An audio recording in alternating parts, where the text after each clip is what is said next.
Wow, a lot of fans in the audience. Yeah. Hello, everybody. Hi, everybody. Yeah, today we'll talk about fork choice compliance and how we approached it. And to start, let's understand first why fork choice compliance is important. The fork choice rule is the part of Ethereum protocols that decides on the head of the canonical chain. That is the chain that you use to confirm your transactions. That is the chain that will be eventually finalized by the protocol. And a non-compliant with the fork choice spec implementation can cause different security issues, such as confirming your transaction with the chain that your local node pretends to say that this chain is canonical, but the chain is effectively not canonical, and it's not canonical to the observation of the majority nodes in the network. In some situations, this non-compliant implementation can cause network splits, which can affect validator voting rate in a bad way, and in the worst case scenario, it could delay finality. In ideal world, every implementation is formally verified to be compliant with the fork choice spec, but we cannot expect this to happen because it is quite challenging and costly. And our approach to the compliance is to extensively test every implementation against the fork choice spec. So now a bit about the fork choice rule itself. So imagine there is a node state that is computed from the messages that are coming from the network, such as blocks, votes, and others. And the fork choice rule algorithm is executed over this state in the following 3 steps. So as the first step, there is a filtering function that selects blocks that are candidate for head. We call them viable for head blocks. At the second step, validator votes are used to compute the weights of subtrees, which contains those viable blocks. And at the last step, the algorithm recursively goes down to the heaviest subtree until the leaf block is found. And that leaf block will be the head.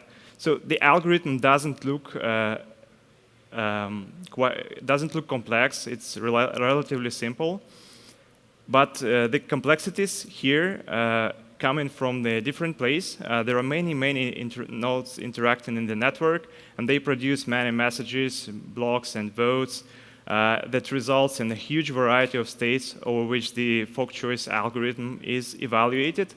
And every client implementation uses their own optimization in order to compute the state fast and in order to run the fork choice rule. So those 2 things makes the fork choice compliance incredibly complicated. And now over to Alex on how do we fight those complexities. So our goal is to reveal differences between fork choice specification and implementations, and we need a lot of interesting test scenarios, but generating lots of really interesting scenarios is a challenging problem. And so to overcome that, we developed a strategy which is based on the following principle: differential testing, property-based testing, model-based testing, and final ingredient fuzzing and randomization. Okay, about differential property testing. Fork choice spec is executable, so we can compare implementation behavior against specification directly. And this is why differential testing. And we want to check that every implementation calculates the head of canonical chain correctly, but it does not mean that, so if the head is correct, it does not mean that protocol state is correct too. And so we can check additional properties to reveal more bugs using essentially the same test suite. And here is the example of how the property checks can be really helpful. On the left side, there is a buggy implementation that for some reason just missed 1 vote. And the head in both cases, in case of implementation and specification, is the block C. So this vote miss did not affect the head computation. And if the test case would just compare the head and the client, this buggy implementation running this test case would pass it successfully.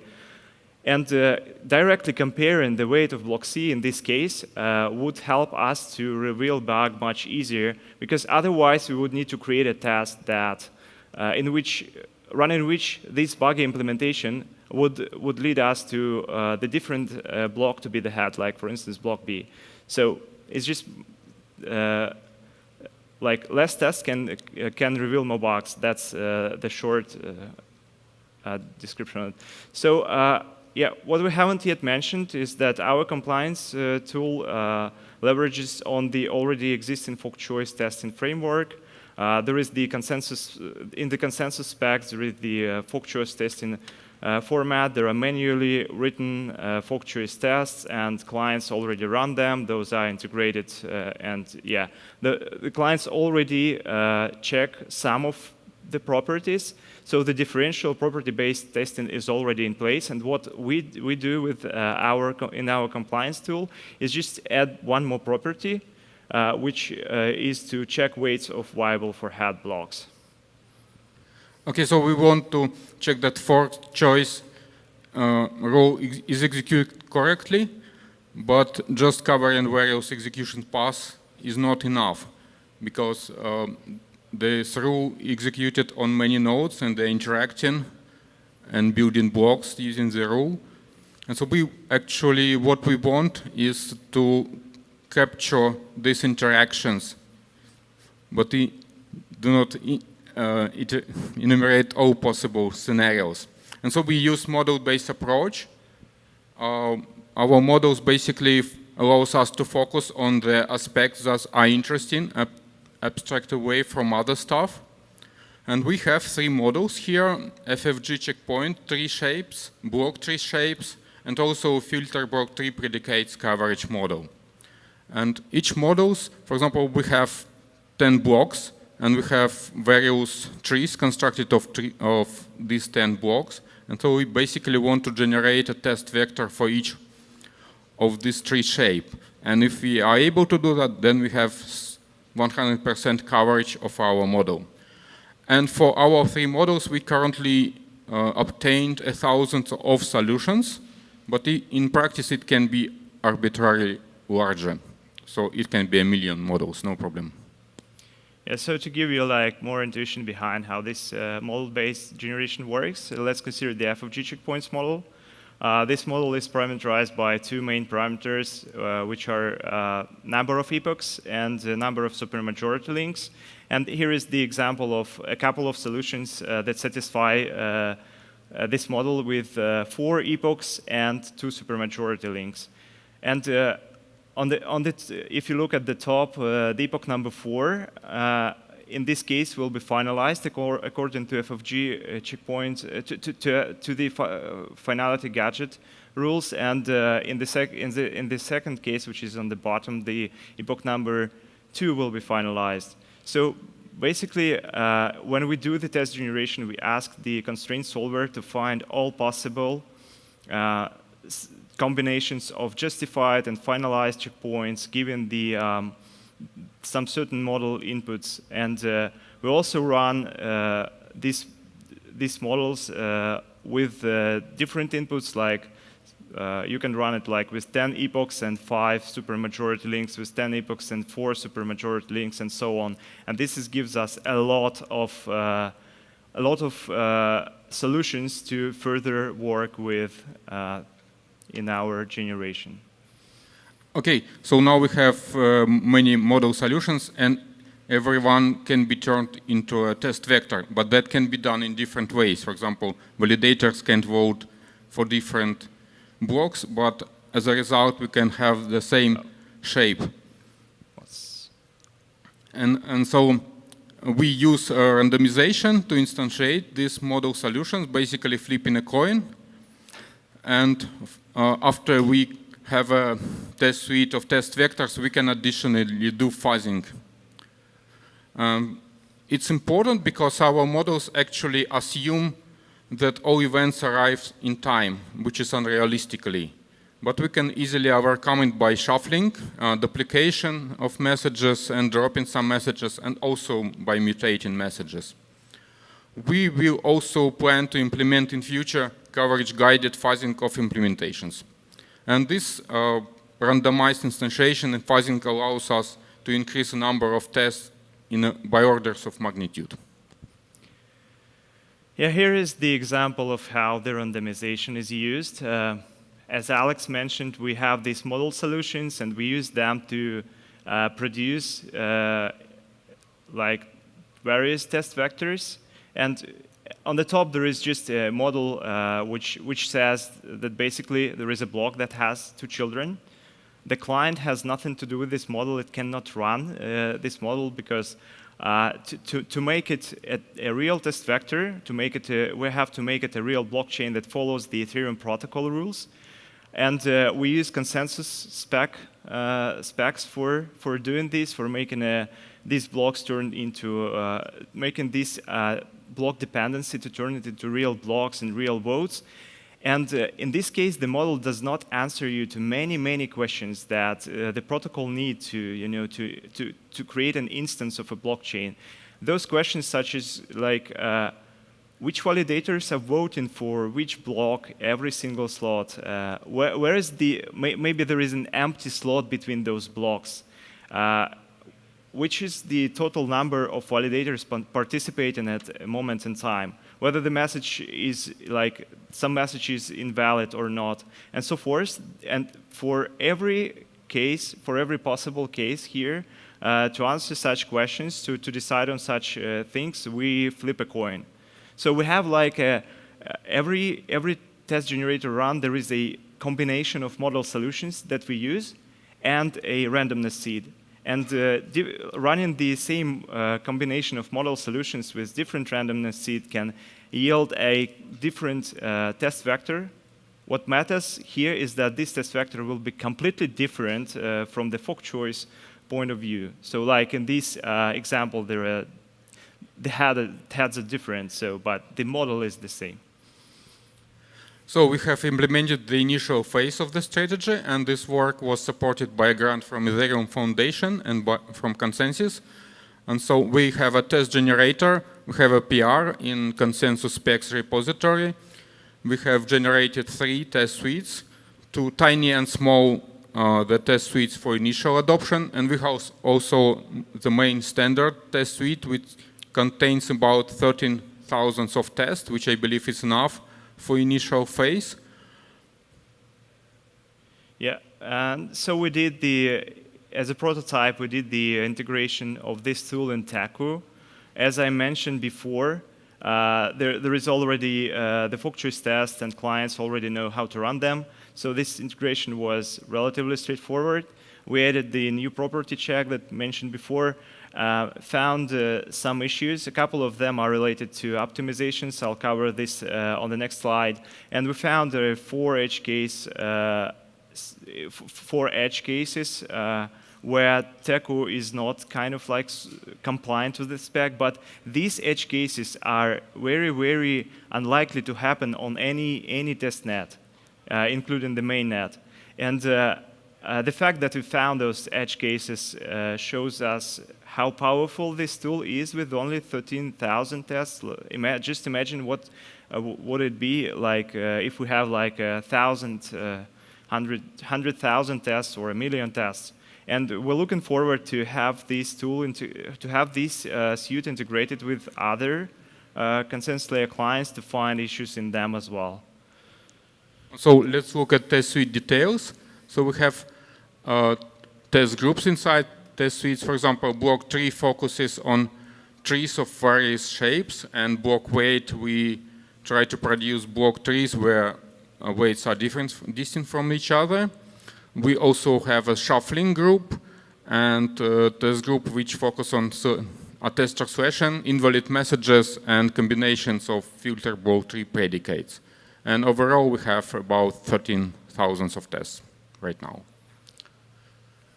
Okay, so we have problems, and one problems is that advanced mutations are challenging to implement. For example, if you change a block, we need to recalculate its hash, and descendants blocks and attestations should be recalculated too. And this takes time. So test generation is slow currently. It takes about 10 seconds per second. We have investigated the reasons for that. And okay, one reason is that fork choice row is expressed using Python, which is an interpreted language, and it's slow. But that's not the only source of the problem, because there are also some slow spec components. They are optimized actually, but there are still room for improvement. And this slow test generation limits the practical size which we can achieve. Yeah, as I mentioned before, there are some optimizations that cause some tests fail. And those optimizations that we have faced with are related to DOS protection. So some attestations, some old attestations that are not going to affect the fork choice decision are discarded in TECO, for instance, and in other clients as well. And different clients use different heuristics to discard such attestations. And here we have another problem: is that the suit cannot be designed to avoid all those failures, and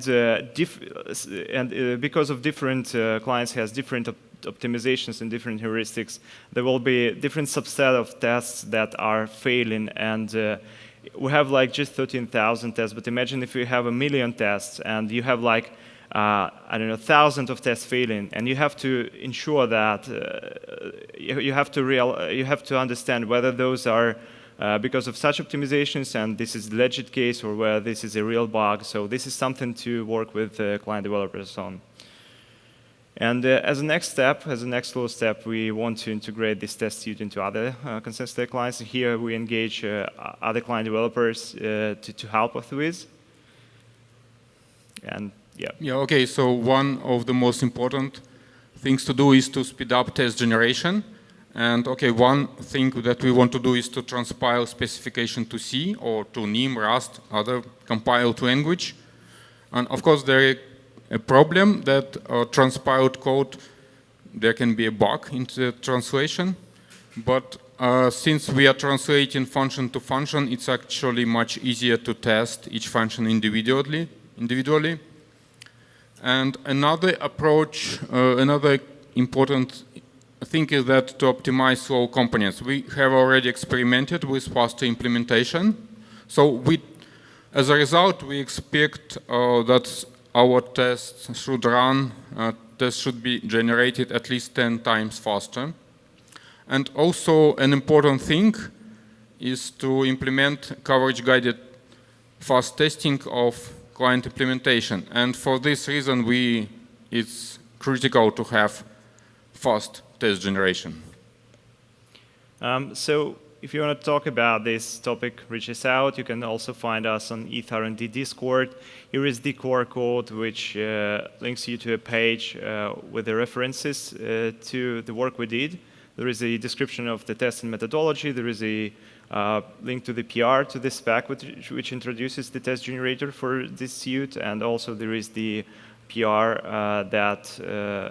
PR to TECO that integrates the suite into TECO. Thank you very much. Thank you. Thank you very much, Alex and Mikhail. All right. Great to see you got a lot of support from the audience. That's fantastic. Now, I wish I could say I understood the topic or the content, but I didn't. But I'm sure the audience did, because they're asking lots of questions. I'm very honest about it, you know. Please upvote your questions, which are most popular, and we're going to look at the screen and take a run through the questions. Right at the top, do you run fork choice tests covering non-finalization with multiple forks? Who'd like to take this question? I love this question, because before this talk, an hour before this talk, I was thinking about having this testing suite, because if you've been at the Devcon presentation, who was presenting on the non-finality and how can it kill Ethereum, this is very important for clients to have this kind of testing suite. We haven't thought about this much, but I think it is doable. And yeah, I'm very happy to discuss this and try to make something and try to make a suite that would test non-finality and let clients do their optimizations and check them by just running this on the computer. Excellent. From one question can change everything, right? Now the question at the top, this test generator rocks. So another round of applause for creating such a wonderful test generator. Again, if you want to give feedback before you go into the Q&A, there's a little box for speaker feedback. Please go and write it there so the speakers can take a look at that. But well done to both of you. Let's go to the next few questions. Do you plan to set up a dashboard to show test results from different CL clients like Hive? Who would like to take this? I'll take this. We don't have such dashboard for other CL tests. We have plenty of CL tests that are run by clients. And yeah, I haven't thought about it. We haven't thought about it, so probably not, because yeah, if it will be useful, we can, but maybe not. Okay. All right, let's go straight to the next one. What does it mean for the fork choice spec to be executable? Go ahead. Yeah. I'll take one. Thank you. Okay, so it's expressed as a Python code. So it's basically a number of functions, and some functions prescribe how to react to events or messages arriving from network. It's on block, on attestation, on a tester session, and some others. There's also time tick. And finally, you have a method to get head.